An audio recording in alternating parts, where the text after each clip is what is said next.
Assalamualaikum warahmatullahi wabarakatuh dan selamat siang semuanya.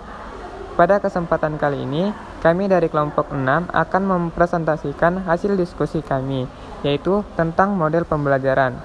Sebelum masuk ke materinya, izinkan kami memperkenalkan diri terlebih dahulu. Perkenalkan, nama saya Muhammad Rifal sebagai moderator dengan NPM 2140604021 dan rekan saya yang pertama adalah Wahyuni dengan NPM 2140604045 dan rekan saya yang kedua yaitu Revaldi Alil Akan dengan NPM 2140604048. Oke, mari kita simak pembahasan materi yang pertama yaitu pembelajaran realistik. Pembelajaran realistik adalah suatu teori pembelajaran yang dikembangkan khusus untuk matematika.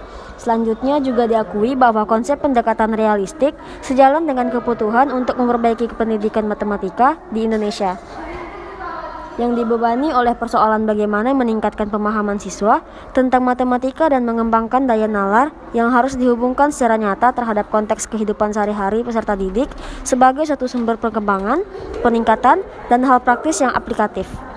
Adapun sintaks dalam pembelajaran realistik yaitu yang pertama, menghadirkan masalah kontekstual, yang kedua, menyelesaikan masalah kontekstual, ketiga, mendiskusikan selesaian masalah kontekstual, dan yang terakhir, menyimpulkan materi pembelajaran.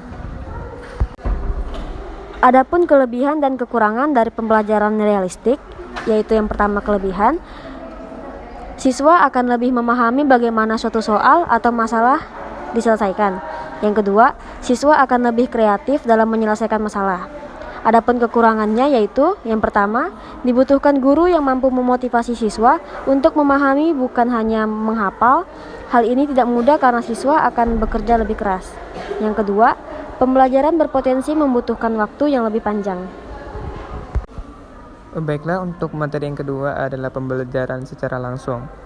Adapun pembelajaran secara langsung adalah model pembelajaran yang menekankan pada penguasaan konsep atau perubahan perilaku dengan mengutamakan pendekatan deduktif. Dalam hal ini, guru berperan sebagai penyampai informasi dan dalam hal ini guru menggunakan berbagai media yang sesuai, misalnya film, recorder, gambar, peragaan, dan sebagainya. Informasi yang disampaikan dapat berupa pengetahuan prosedural, yaitu pengetahuan tentang bagaimana melaksanakan sesuatu, atau pengetahuan deklaratif, atau yaitu pengetahuan tentang sesuatu dapat berupa fakta, konsep, prinsip, atau generalisasi. Adapun sintak pembelajaran langsung yang pertama orientasi, yang kedua presentasi, yang ketiga latihan terstruktur, yang keempat latihan terbimbing, dan yang kelima latihan mandiri. Adapun kelebihan dan kekurangan pembelajaran langsung, yang pertama, kelebihan pembelajaran langsung.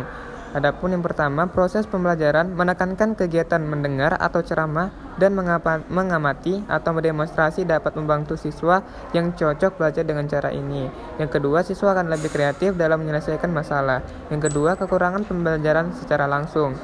Yang pertama, siswa hanya memiliki sedikit kesempatan untuk terlibat secara aktif dalam proses pembelajaran. Yang kedua, pembelajaran gaya komunikasi guru yang buruk cenderung menghasilkan pembelajaran yang buruk juga. Yang ketiga, pembelajaran berbasis masalah. Pembelajaran berbasis masalah adalah suatu model pembelajaran yang dimulai dengan menghadapkan siswa pada masalah nyata atau masalah yang disimulasikan. Pada saat siswa berhadapan dengan masalah tersebut, maka ia akan menyadari bahwa menyelesaikannya akan menggunakan kemampuan berpikir kritisnya. Adapun sintaks pembelajaran berbasis masalah yaitu yang pertama, orientasi siswa pada masalah. Yang kedua, mengorganisasikan siswa. Yang ketiga, membimbing penyelidikan. Yang keempat, menyajikan hasil. Dan terakhir, kelima, menganalisis dan mengevaluasi masalah. Adapun kelebihan dan kekurangan dari pembelajaran berbasis masalah. Kelebihan yang pertama yaitu pengetahuan yang dikonstruksikan oleh siswa secara mandiri akan membuat pengetahuan yang diperolehnya tidak mudah begitu saja dilupakan. Yang kedua, meningkatkan keterampilan berpikir siswa baik secara individu maupun berkelompok. Dan adapun kelemahannya yang pertama, sulit merubah keyakinan dan kebiasaan guru karena guru selama ini telah terbiasa mengajar dengan menggunakan pendekatan tradisional. Yang kedua, guru mengalami kesulitan dalam membuat permasalahan otentik. Selanjutnya, pembelajaran problem solving. yaitu model pembelajaran problem solving, sebuah model yang mengutamakan pemecahan masalah dalam kegiatan belajar untuk memperkuat daya nalar yang digunakan oleh peserta didik agar mendapatkan pemahaman yang lebih mendasar dari materi yang disampaikan.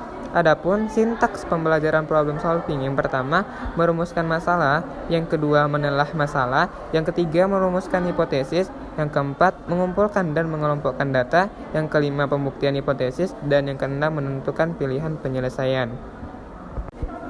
Adapun kelebihan dan kekurangan pembelajaran problem solving. Kelebihan pembelajaran solving yang pertama, melatih dan membiasakan para peserta didik untuk menghadapi dan memecahkan masalah secara terampil. Yang kedua, dapat mengembangkan kemampuan berpikir peserta didik secara kreatif.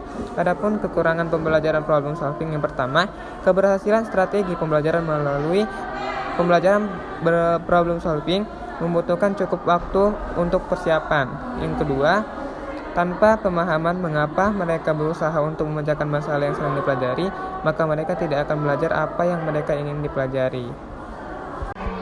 Adapun kesimpulan dari 4 perbedaan pembelajaran yang kami bahas, yaitu yang pertama, pembelajaran realistik, di mana pembelajaran ini menekankan siswa untuk menyelesaikan persoalan dengan berpikir nalar dan dalam konteks kehidupan sehari-hari. Yang kedua, pembelajaran langsung, di mana pembelajaran ini menekankan siswa pada perubahan tingkah laku dengan mengutamakan pendekatan deduktif atau pemberian penjelasan tentang isi pembelajaran, kemudian dijelaskan dalam bentuk penerapan. Yang ketiga, pembelajaran berbasis masalah, di mana pembelajaran ini menekankan siswa untuk berpikir kritis dalam menyelesaikan persoalan masalah yang nyata ataupun yang direncanakan. Yang keempat, pembelajaran berbasis problem solving, di mana pembelajaran ini mengutamakan pemecahan masalah dalam proses pembelajaran untuk memperkuat daya nalar agar mendapatkan materi yang disampaikan. Adapun sintaks dari pembelajaran ini yang 4 ke 4 ini itu memiliki sama-sama memiliki perbedaan. Ada yang mengutamakan orientasi, adapun langsung menghadirkan masalah yang harus dipecahkan. Kalau menurut saya dan rekan-rekan saya, kami dapat menggunakan lebih dari satu metode pembelajaran karena peserta didik memiliki perbedaannya masing-masing, sehingga seorang guru itu harus mengetahui terlebih dahulu proses atau pembelajaran apa yang harus digunakan pada saat pembelajaran itu berlangsung, sehingga guru itu dapat memahami dan membimbing dan sebagainya agar proses belajar mengajar itu dapat berjalan dengan efisien dan dengan efektif. Sekian hasil presentasi dari kelompok kami. Kurang dan lebihnya mohon dimaafkan. Wabillahi taufiq wal hidayah. Wassalamualaikum warahmatullahi wabarakatuh.